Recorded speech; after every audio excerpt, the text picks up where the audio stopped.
Well, good to get back in game week.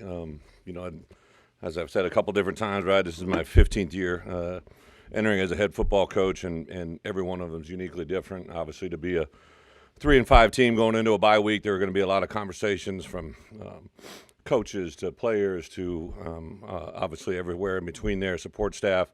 But through that into, in all my time being a head coach, I've never appealed a targeting rule all the way to the NCAA. So that was a new process for me. I actually literally met with Josh literally after the game. He got me all the points that we needed to do, made that formal process, and then obviously, as we shared with you last week, got the bad news. But then later on in the week, I saw there was another Big Ten player got so that kind of set my mind wondering if I could go further and appeal further because it happened later in the week, and we don't similar to Iowa had a bye week, so there wasn't an urgency that I expressed at the beginning of the week. But again, that stays obviously in the same situation. I was also working through the Big Ten office literally after the Wisconsin game, or the way the game ended. We had a player catch a pass that I assumed was number 93 for Wisconsin. They have a defensive lineman that wears that jersey number, but that was not the case. When I went to the official stats on Sunday morning, it revealed that a offensive lineman caught the stats, and I didn't catch that because 93, I just assumed when he caught it that was him, and I was never notified of another 93 in the game. So made a pretty formal process to the Big Ten, asked for explanation how that could happen, and that kind of didn't get resolved until Wednesday or Thursday of last week. So that was a huge learning experience, something I've never been through before. Each year kind of brings a new set of circumstances. Then also last week, just dealing with the recruiting process in a 1 week window for the bye week was a lot of travels. I was actually on campus really just for 2.5 days, got good work with them on Wednesday, had a really good practice on Thursday to get a little jump start on Minnesota, and then to be across the country and deal with a lot of evaluations. Not really, I was more involved in guys that could potentially be mid-year transfers and whatnot. A couple high school games as well. So just a really busy week, and then to kind of have a moment on Saturday. I got back Saturday about late morning and had a chance to watch college football. Some of the teams we played against, some of the teams we're going to play against. Saw a lot of unusual things happen. Saw a buddy of mine, Dave Dorn, get a 100th career win. A guy that he and I shared a lot of time together, and it made me reminisce about getting 100 wins against Penn State. It was just a lot of different emotions to go through it, and then to see the guys in the NFL yesterday, and especially I didn't get a chance to watch Tommy last night, but I was getting a million texts from people seeing him get involved in the game and everything that goes forward. I didn't realize it had been 20 years since an Illinois quarterback took an NFL snap, right? So just a lot of different things. It was I think a bye week always brings a lot of perspective and a lot of analysis. So we're into this game week against Minnesota, a team that obviously has played really well as of late. Played well all year long, but obviously to come out with another win on Saturday to put themselves in the front of the Big Ten West race. But I think this game is really about Illinois, Minnesota. I know that's where our guys are going to take it. We're into a 4-week window that we're going to take it 1 week at a time, and I think we always say that, but I think the reality of putting it in front of them last night, even last week, that regardless of where we're at, to have this 4-week window is truly a blessing. To have 2 home games, 2 away games, kind of know exactly where we are. And to play a Minnesota team that we greatly respect, and the way that PJ's built things around there, and been able to handle getting to bowl games every year, and just really impressive group.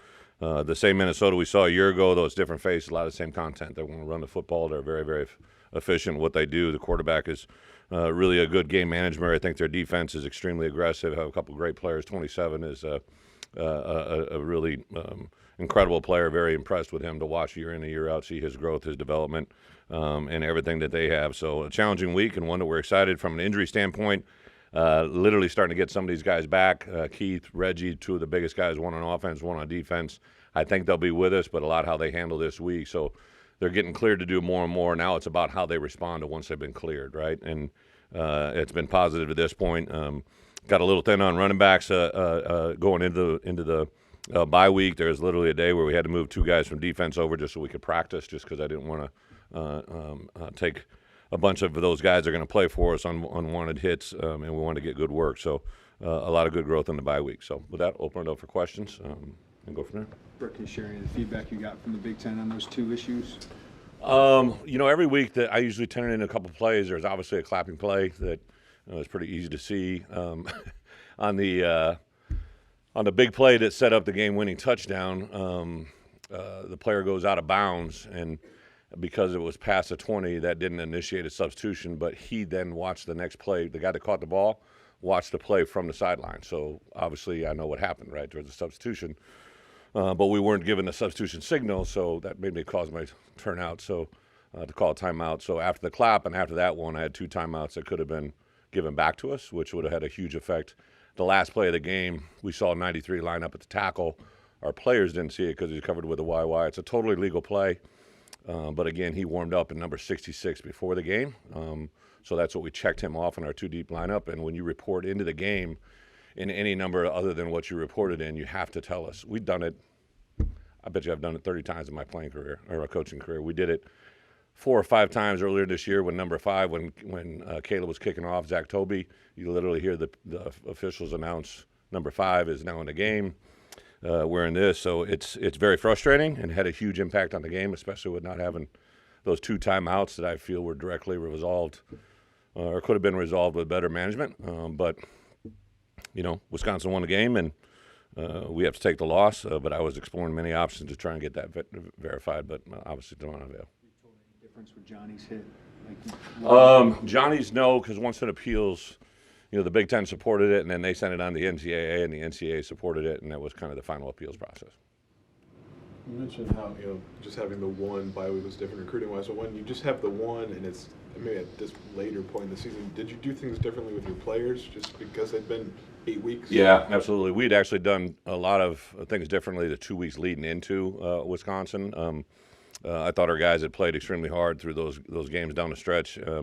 So we really wanted to give them a moment. Tuesday, we did a little bit more with our developmental crowd. That was strictly a developmental practice. Nobody took reps on Tuesday that wasn't that was in our 2 deep. And then Wednesday in particular, we had our 2s become 1s and our devos become 3s. We did some more conditioning with our 1s, but we really left our 1s alone. The high rep guys, when I say 1s, it's really the guys that take the large majority of the reps. So like at wide receiver, it was Casey, Isaiah, and obviously PB, so the regular guys. And then those guys on Thursday, we split the practice. So the first half of practice was all Minnesota driven. And then the second half, we got a little bit more into Devo and 2s and 3s. Because of your history, both at Iowa and Wisconsin, do you have a different feeling about Minnesota than maybe a different, another Big Ten school? No, I think, I grew up playing at Iowa, so that was the first thing, right? It was you battle for the pig, the Florida Rosedale. So I got educated at that. Here I was a guy playing at Iowa that was from Illinois, and really I didn't realize at the time everybody brought into that rivalry, right? And it came full circle for me when I was at Wisconsin, and I had a player from Indiana speak about the rivalry of the Paul Bunyan acts between Wisconsin and Minnesota, and I kind of came full circle for me. I'm like, oh, that's kind of like seeing an out-of-state player buy into a competitive trophy game that they're not from either one of those states, right? And then when you come here to Minnesota, I think just because of that in my background, my history, and because of Minnesota's success, we'd kind of circled that game as a rivalry game and what it is. I think some of you know this in my past history. So when I first became an assistant coach, everybody would have a family picture, right? And I didn't, at the time, have a family. So I took a picture with the Florida Rosedale in my young coaching career at the University of Iowa, and not realizing the backlash that would occur from Coach Bielema taking a picture with the Florida Rosedale trophy for his family pick was very, very easy spot for haters. You guys would have loved that back in the day. Coach, is it an advantage to have 2 weeks to prepare for a team? Do you think that gives you a little bit of an advantage? So since I've been here, we've had 4 bye weeks. We're 3-1. My first year on the second bye week, we're able to beat Penn State, and then last year we were able to beat Charlotte and with Nebraska. So it's something I've taken a lot of pride in what we do and how we do it, but I think the key is being able to understand that you get a little bit of a jump, but you also can over-prepare for an opponent. I think so that there's a very delicate balance. We kind of did a pre-snap picture of Minnesota last week in our Thursday preparation, but then we let the game play out because we knew it was going to be a good game against Michigan State. Kind of add that into the scouting reports. There's always going to be injuries. Obviously, an emergence of a really good running back that hadn't really been on the scene before last weekend, so things changed pretty quickly. What do you feel about your D-line guys behind Johnny for that first half and what you guys can do? Yeah, I think it'll be interesting. So, Johnny, first off, I know he's probably the most anticipated return to college football second half player than I've ever had in my career. And it was closely followed up by Javita, his mom. I was communicating with her. We obviously are very high on Johnny, but we're also recruiting someone else in that family room, right? So she basically said, well, I said, hey, I did everything I could to get the second appeal, and she said, well, that'll make the second half that much better, right? So I said, I love you more than you can ever imagine. To have a mom say those things kind of puts it in perspective. But yeah, I think obviously Bryce said, really, Keith Keith hasn't been able to play the last couple games. I think for him to get out there as close as him and Johnny are, that would be a great statement as well. And then, a couple other guys at other positions have really, I think, in Johnny's absence, have really kind of felt the pressure to step up and play. The approach you take when there's plays like Johnny getting ejected. We saw him in tears on the sideline. You just described the final touchdown. Obviously, these are young guys, and they're just feel like something was kind of taken from them. How do you communicate that to a team? Yeah, so in the moment of the game against Wisconsin, I knew obviously as soon as it happened that there wasn't any going back at that moment, right?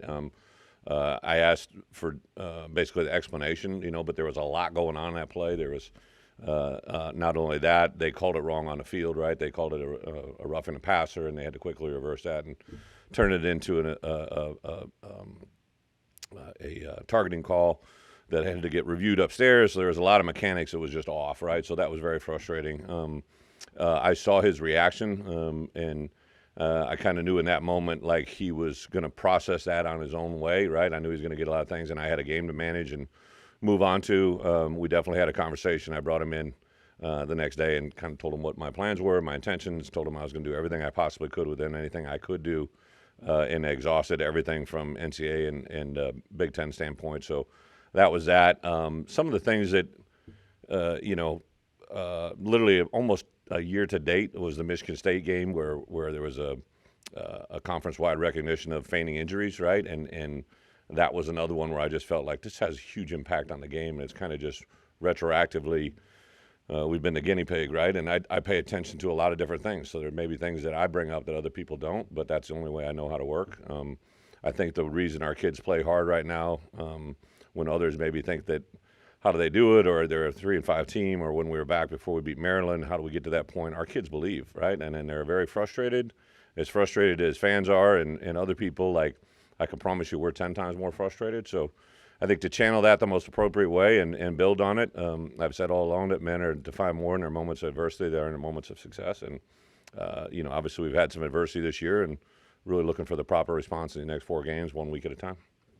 Put so much emphasis this preseason in red area and red zone, and there's a 25% increase this year in touchdowns that you're getting in that area. Are you seeing stuff translate this year when you get down there? There's obviously offensively that's there, but on the flip side, defensively we're not as good, right? And there's been there's definitely positive things that are happening all around us in individual players and things that we've emphasized. I've seen the growth in our defensive, especially Aaron as a new coordinator. To see, we literally at one point last week had exhausted through 6 running backs. We didn't have our top 6 running backs were not at a practice. We had to pull 2 guys off of the look team on defense to run running backs in practice. So we've been extremely affected at health by certain positions. But as coaches, we have to battle through that. No one is going to be concerned about that from the outside world. I'm not asking. I'm just stating the facts of reality. So you got to focus on the things that we need to correct, but also I think you can't lose sight of, to that point, the positive things that we've said, right? So during the bye week, I purposely kept my coordinators in the office all the way till Friday, and I gave Aaron and Barry specific things on Sunday after the Wisconsin game to take a look at big picture-wise on both sides of the ball that had nothing to do with just the Wisconsin game, right? Like on offense and defense, and they did a self-scout and gave me that information, and we processed that back through, right? So there's a lot of different things going on, and I'm just trying to do everything we can to beat Minnesota, and that's got to be the focus of every person in our program. What did you accomplish recruiting-wise during the week? At this time of the year, a lot of it's probably kind of a split between addition and subtraction, right? Like you maybe see something that you saw on film and you get there in person and you don't feel as strong, or vice versa, you aren't impressed as much as you are when you get there, right? 2 tails of the tape, right? Isaiah Adams, I've told this to him, and I'm not saying anything, we did like his film, but it was kind of raw. He was playing tackle, didn't know exactly how big he was. Coach Minnick has been the head coach there forever, and I'd known or not there, but I've known Coach for a long time, both in Illinois when he was at a junior college in Illinois, when he was at Arizona Western. But he spoke highly of who Isaiah was, and then we got there and we were able to see him in person, see a little bit more of practice tape, see some things that you couldn't see on game tape, and I'm like, okay, we're making a move here, and now he's literally could be one of the best guards in this draft class, right? And was a little bit under the radar guy, and to get to where we are now has been awesome. On the flip side of it, there's a bunch of guys' stories you don't know because maybe we were recruiting them, but once I saw them live or I learned something about them while I was there, we can eliminate them.